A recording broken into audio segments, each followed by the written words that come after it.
আসসালামু আলাইকুম রহমতুল্লাহি ওবরকাতুহু। সম্মানিত দর্শক, ত্রয়োদশ জাতীয় সংসদ নির্বাচনের সারা বাংলাদেশের যে ভোটের মাঠ, সেই ভোটের মাঠের ১ নম্বর আলোচিত প্রার্থী তিনি হলেন ব্যারিস্টার রুমিন ফারহানা। বিএনপি তাকে মনোনয়ন দেননি, আর তিনি সেই বিএনপি তাকে মনোনয়ন দেয়নি এটা মেনে নেননি। তিনি স্বতন্ত্র নির্বাচন করছেন। তো এই স্বতন্ত্র নির্বাচন করার কারণে তার যে নির্বাচনী এলাকার যে ঘটনা, তার আর্ট অ্যাটিটিউড, তার বক্তব্য এবং ওই যে ব্রাহ্মণবাড়িয়ার যে আসনে তিনি নির্বাচন করছেন সেখানে যা কিছু ঘটছে এটাই আমাদের নেট দুনিয়াতে প্রতিদিন ভাইরাল হচ্ছে নির্বাচনের খবরাখবর হিসাবে। বাংলাদেশের অনেক রথী মহারথী নির্বাচন করছেন, স্বয়ং তারেক রহমান সাহেব নির্বাচন করছেন, জামাতের আমির নির্বাচন করছেন, চরমনায়ের পীর সাহেব নির্বাচন করছেন, কিন্তু কোনো জায়গার কোনো খবর ইন্টারনেটে ঘুরছে না এবং মানুষ জানেও না কে কোথা থেকে নির্বাচন করছে, নির্বাচনে কোন প্রার্থী কি করলো কেউ জানে না, কার কোনো আগ্রহ নেই। কিন্তু আপনি যদি ফেসবুক, ইন্টারনেট, টুইটার খুলেন, ইভেন পত্রপত্রিকায় খুলেন, আপনি রুমিন ফারহানার খবর পাবেনই। কারণটা কি? প্রথম কারণ হলো যে ব্রেন উইথ বিউটি, মানে সাধারণত সুন্দর মুখের জয় পৃথিবীব্যাপী।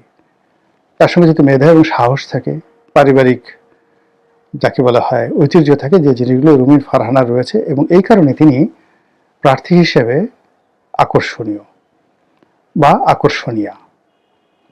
এবং তার এই আকর্ষণ এমনি এমনি আসেনি, তার বাবার লিগেসি, অর্থাৎ তার বাবার নাম অলি আহাদ, বাংলাদেশের অন্যতম ভাষা সৈনিক, বঙ্গবন্ধুর ঘনিষ্ঠ বন্ধু, একসময় আওয়ামী লীগ নেতা ছিলেন, যুক্তফ্রন্ট নেতা ছিলেন। এই সকল পরিচয় বাদ দিয়ে এখন আসলে রুমিন ফারহানাকে তার বাবার পরিচয় পরিচিত হতে হয় না, ব্যারিস্টার রুমিন ফারহানা। তো ব্যারিস্টার রুমিন ফারহানা যখন প্রথম টকশোতে এলেন, বেশি দিন আগের ঘটনা না, আওয়ামী লীগ জমানার, মানে কত, ও যখন এমপি হলেন, উনি যখন এমপি হলেন তার ২-৩ বছর আগে, এর আগে এইভাবে অতটা পরিচিত ছিলেন না। কিন্তু দেখা গেল যে একজন মানুষ ১০ বছর ১৫ বছর টকশো করে যা না অর্জন করতে পেরেছে, সে ২-৩ মাসের মধ্যে সেটা অর্জন করে ফেললো। তার যে ঝাঁঝালো বক্তব্য, তার যে স্মিত হাস্য, বন্ধুসুলভ আচরণ, আবার প্রতিপক্ষের উপরে এগুলোর মতো শক্তি নিয়ে, ক্রূরতা নিয়ে ঝাঁপিয়ে পড়ার যে দুর্দান্ত শক্তি, এই কারণে তিনি আলোচিত হয়ে গেলেন। বিএনপির অন্যান্য যে সকল নারী নেত্রী সবাই হিংসে মরে গেল যে এই রমণী কোত্থেকে আসলো।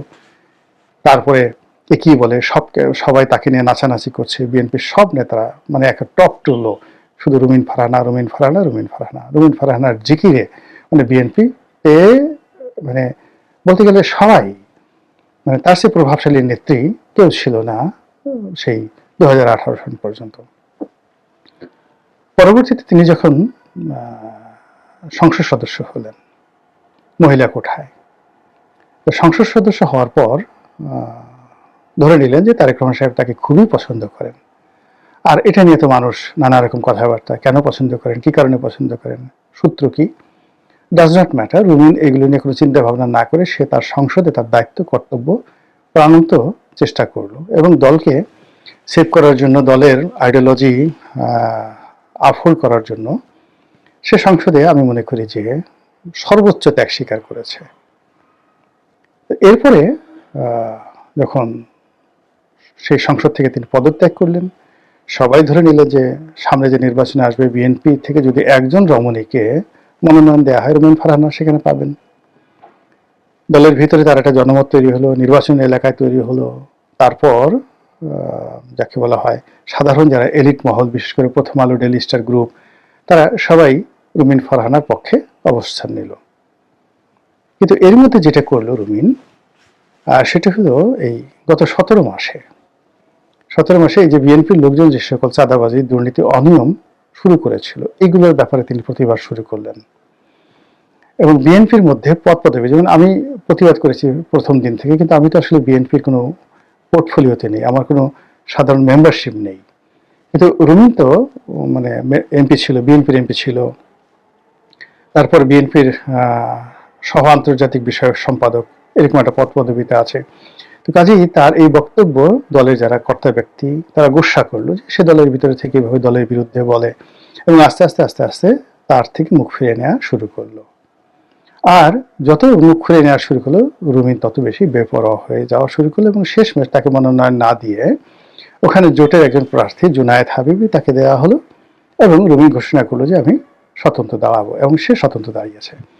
তো তার এই স্বতন্ত্র দাঁড়ানোর কারণে পাবলিক সেন্টিমেন্ট, তার এলাকার ভোটারদের সত্যিকার চিত্র আমি বলতে পারবো না, কিন্তু ইন্টারনেটে যে ভাইব দেখি সেই ভাইবের শতভাগ এখন রুমিনের পক্ষে। এবং রুমিন এর যে এই মুহূর্তে তার যে স্টার, মানে পলিটিক্যাল স্টারশিপ, এটা অ্যাঞ্জেলিনা জলির মতো, বা এটা শাহরুখ খানের মতো। এবং সেই যদি রুমিন একদিকে মানে জনসভা করে ব্রাহ্মণবাড়িয়াতে, আর অন্যদিকে যদি বিএনপির সর্বোচ্চ নেতারা সবাই দলে বলে সেখানে জনসভা করে, যদি বাইরে থেকে লোক না নেওয়া হয়, তাহলে সেখানে রুমিনের জনসভাতে বেশি হবে না বিএনপির জনসভাতে বেশি লোক হবে, এটা প্রশ্ন সাপেক্ষ বিষয়। এটা ঢাকা থেকে আমরা বুঝতে পারবো না। তো যাই হোক, সেই রুমিনের একটি ভিডিও রীতিমতো ভাইরাল। বক্তব্য হলো যে নির্বাচনের এখন প্রচার প্রপাগান্ডা বন্ধ, উঠোন বৈঠক করতে পারবেন, মাইক ব্যবহার করতে পারবেন না। এবং সেই অর্থে রুমিন একটা জায়গাতে নির্বাচনের প্রচারণা চালাচ্ছিলেন। তো সেখানে জনক ম্যাজিস্ট্রেট গেলেন, যাওয়ার পরে তিনি একেবারে ম্যাজিস্ট্রেসি পাওয়ার দেখিয়ে 40,000 না 60,000 টাকা তিনি সেখানে জরিমানা করলেন। এবং এরকম একটা পরিস্থিতিতে রুমিন সেখানে খুব একটা বিব্রতকর অবস্থায় পড়লেন, এবং তিনি যেটা বলার চেষ্টা করলেন যে আপনি তো আমার এখানে খুব দাপট দেখালেন, ম্যাজিস্ট্রেসি দেখালেন, কিন্তু বিএনপির প্রার্থীর ব্যাপারে তো আপনি কখনোই, বা বিএনপির জোট যে প্রার্থী বা বিএনপির নেতারা যে প্রতি মুহূর্তে নির্বাচনী আচরণবিধি ভঙ্গ করছে তাদেরকে তো আপনি কোনো জরিমানা করলেন না। বরং আমি বিএনপির, রুমিন বলছিল যে আমি আপনার অফিসে গিয়ে সেই আচরণ ভঙ্গের, বিএনপির প্রার্থীর আচরণ ভঙ্গের ব্যাপারে অভিযোগ দিয়ে আসছি, আপনারা কোনো অভিযোগ তো গ্রহণ করেননি। উল্টো যেটা হলো, আমি এই যে আপনাদের কাছে অভিযোগ করেছি এই জন্য আমাকে এবং আপনাদেরকে একসাথে টিটকারি করছে। তারা বুড়া আঙ্গুল দেখিয়ে, তর্জনীটা মানে থাম যেটাকে বলা হয়, সে বুড়া আঙ্গুল সে বলছে যে ওই ম্যাজিস্ট্রেট আমার ঘোড়ার ডিম করবে, প্রশাসন আমার ঘোড়ার ডিম করবে, এই ধরনের কথাবার্তা আর কি। এটা বুঝেন যে এটা ঘোড়ার ডিম বললাম ভদ্র ভাষায়, কিন্তু আঞ্চলিক ভাষায় এটাকে আরো বাজে কথা বলা হয়, বয়াকারে বা দিয়ে বলা হয় আর কি, বা তালি বর্ষা একারে সা দিয়ে বলা হয়। এইরকম কথাবার্তা সাধারণত এই রাজনৈতিক ময়দানে এগুলো প্রকাশ্যে মাইকে মনেকে বলে। দেখুন হাদি বলছেন অমুকের ড্যাশ ম্যাশ ছিঁড়ে ফেলো, সব এরকম আর কি কথাবার্তা রাজনীতির ময়দানে এখন এটা ভাত মাছ হয়ে গেছে।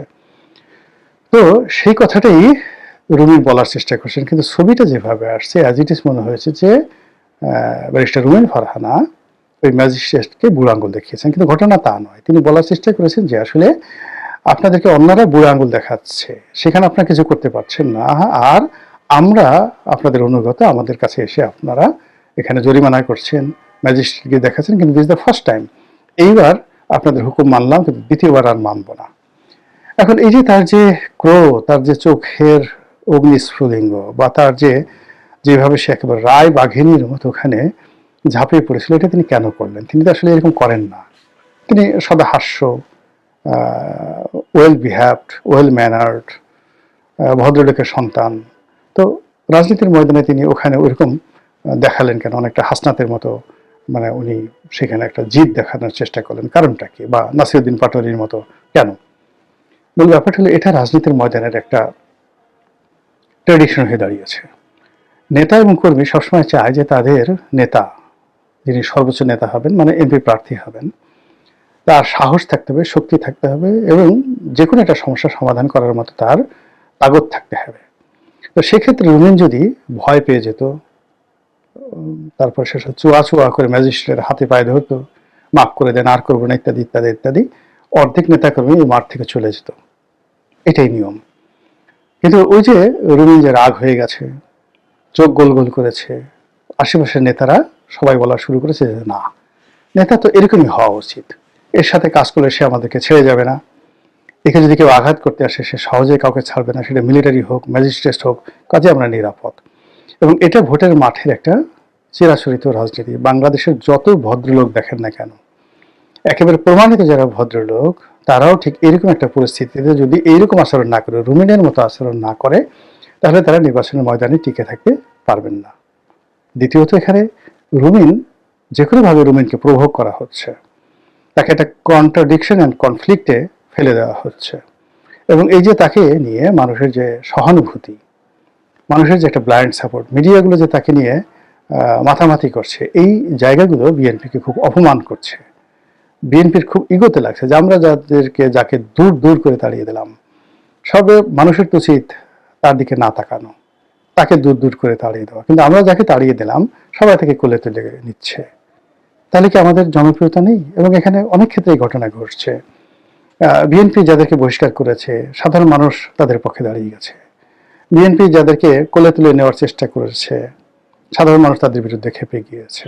তো এটা বিএনপির জন্য একটা রীতিমতো অবমাননা করে। এখন রুমিন ফারহানা যে নির্বাচনী মাঠে যেভাবে প্রাধান্য পাচ্ছে, তাকে নিয়ে যেভাবে সামাজিক মাধ্যমে মাতামাতি হচ্ছে, তো সেই তুলনায় বিএনপির বড় বড় নেতাদের নামই উচ্চারিত হচ্ছে না। তাদের একটা ভিডিও এখানে প্রমোট করার জন্য ফেসবুকে টাকা দিতে হচ্ছে, ভাইরাস লক্ষ লক্ষ নয় কোটি কোটি মানুষ রুমিনের এই ভিডিওগুলো দেখছে।